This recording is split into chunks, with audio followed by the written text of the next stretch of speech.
बोलो श्री हरि विष्णु भगवान की जय। एक समय की बात है जब ऋषियों मुनियों ने यह जानने का निर्णय लिया कि त्रिदेवों यानी ब्रह्मा विष्णु और महेश में से सर्वश्रेष्ठ कौन है।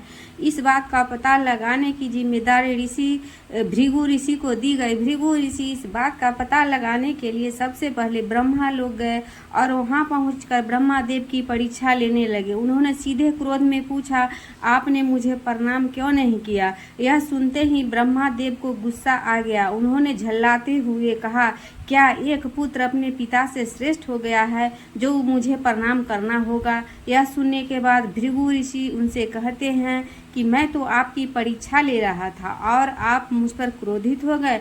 इतना कहकर भृगु ऋषि वहाँ से सीधे कैलाश चले गए। वहाँ जाकर वो नंदी से कहते हैं कि मुझे शिव जी से मिलना है। नंदी ने ऋषि को जवाब देते हुए कहा, मैं भगवान शिव का ध्यान भंग नहीं कर सकता है। ऐसा करने पर भोलेनाथ क्रोधित होंगे। नंदी का जवाब सुनकर भृगु ऋषि खुद ही शिव जी के ध्यान को भंग कर देते हैं। शिव जी का ध्यान भंग होने पर वो भी गुस्सा करते हुए भृगु ऋषि को भस्म करने की बात कहते हैं। तभी माता पार्वती उन्हें रोकती है और ऋषि मुनि को क्षमा करने की प्रार्थना करती है। शिव जी के गुस्से को देखने के बाद भृगु ऋषि कैलाश से सीधे बैकुंठ चले जाते हैं। वहाँ तो देखते हैं कि भगवान विष्णु आराम कर रहे हैं और माता लक्ष्मी उनके पैर दबा रही होती है। उसी वक्त भृगु ऋषि सीधे विष्णु भगवान की छाती पर पैर से प्रहार कर देते हैं। इस प्रहार से भगवान विष्णु की नींद खुल जाती है और वो भृगु ऋषि से प्यार से पूछते हैं, हे ऋषिवर, मेरे कठोर शरीर से कहीं आपके कोमल पैर को चोट तो नहीं लगी? अगर लगी हो तो मुझे क्षमा कर दे। यह सुनते ही ऋषि प्रसन्न हो जाते हैं और समझ जाते हैं कि भगवान विष्णु ही त्रिदेवों में सर्वश्रेष्ठ है।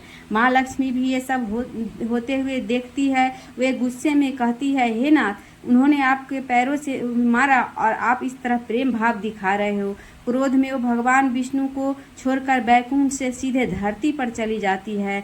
महाराष्ट्र के कोल्हापुर में रहने लगती है। माता लक्ष्मी के बैकुंठ छोड़कर चले जाने पर भगवान विष्णु को लगता है कि उनका सम्मान और संपत्ति नष्ट हो गई है। इसी वजह से उनका मन काफ़ी अशांत रहने लगा।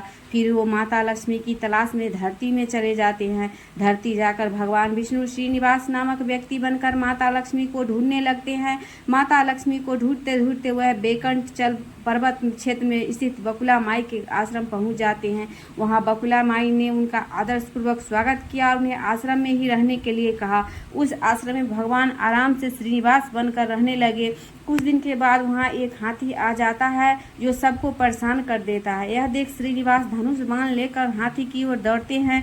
उन्हें आता देख हाथी डरकर घने जंगल में भाग जाता है। श्रीनिवास उस हाथी का पीछा करता हुआ थककर एक सरोवर के पेड़ के पास छाया में आराम करने लगते हैं। कुछ ही देर में उन्हें नींद आ जाती है। नींद में वो सब कुछ युवतियों को शोर सुनते हैं जिससे उनकी नींद टूट जाती। आंखें खुलते ही वे खुद को 5-6 युवतियों से घिरा पाती हैं। युवतियां श्रीनिवास को डांटते हुए बोलती है, राजकुमारी पद्मावती का उपमन है और इस क्षेत्र में पुरुषों का आना एकदम मना है।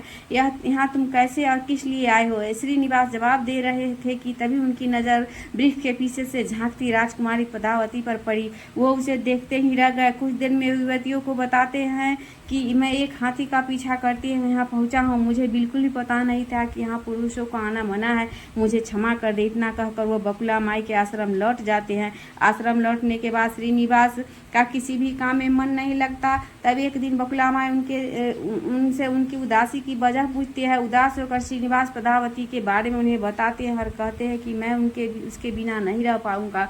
बकुला माई उन्हें कहती है कि ऐसा सपना न देखिए जो पूरा न हो सके। वह एक प्रतापी राजा चोल नरेश आकाश राज की बेटी है और आप एक आश्रम में रहने वाले कुल में गोत्रहीन युवक हैं। कुछ देर सोचने के बाद श्रीनिवास कहते हैं कि माँ, एक तरीका है, बस आपको मेरा साथ देना होगा। बकुला माई श्रीनिवास का प्यार देखकर कह देती है, हाँ कह देती है। दूसरे दिन श्रीनिवास ज्योतिष विद्या में निपुण औरत का वेश धारण करके राजा आकाश के नगर नारायणपुर पहुँचते हैं। उनकी विद्या की वजह से हर तरफ की उनकी चर्चा होने लगती। होते होते एक दिन राजा ने उन्हें अपनी बेटी पद्मावती का हाथ देने के लिए श्रीनिवास को अपने महल बुलाया। वहां पहुंचकर उन्हें राजकुमारी को हाथों को रेखा देखी और कहा कि कुछ दिन पहले एक युवक से वन में तुम्हारी मुलाकात हुई होगी। पद्मावती ने जवाब में हाँ कहा। महिला बने श्रीनिवास ने कहा कि उस युवक के साथ तुम्हारा विवाह हुआ था। पद्मावती की माँ धरना देवी उनसे पूछती है कि यह कैसे होगा। तब ज्योतिष औरत कहती है कि इसके भाग में लिखा है। ग्रह यह कहते हैं कि एक औरत उसके लिए आपकी बेटी का रिश्ता मांगने आएगी। 2 दिन बीतने के बाद बकुला माँ एक तपस्वी बनकर राजमहल में गई और अपने युवा पुत्र के लिए पद्मावती के रिश्ते की बात कही।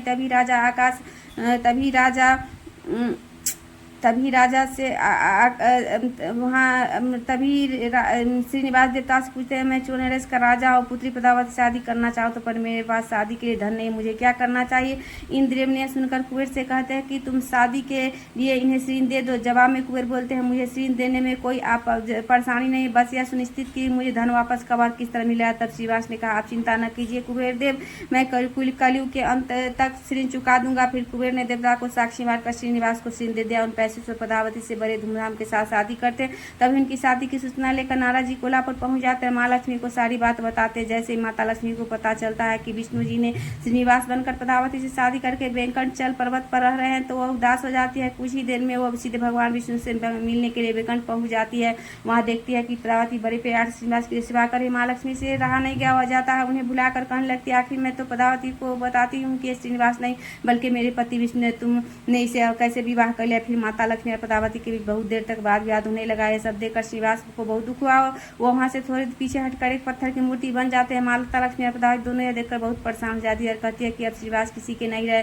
तभी मूर्ति से आवाज आती है देवी मैं हमेशा स्थान पर रहूंगा, मुझे लोग वेंकटेश्वर स्वामी के नाम से जाने के मैं यहाँ रख अपने भक्तों की इच्छा पूरी करता रहूंगा, साथ ही मुझे चढ़ा जाने वाले धन के माध्यम से मैं कुबेर का कर्ज और ब्याज चुकाता रहूंगा। बस अब तुम दोनों झगड़ा बंद कर दो। इतना सुनते ही माता लक्ष्मी और पद्मावती उनसे क्षमा मांगते हैं। फिर माता लक्ष्मी कोल्हापुर जाकर महालक्ष्मी की मूर्ति और पद्मावती तिरुनाचुर में शिला विग्रह बन जाती है। यही कारण है कि तिरुपति विराजमान वेंकटेश्वर स्वामी के दर्शन के लिए भक्तों में चंदन धूप और मिठाई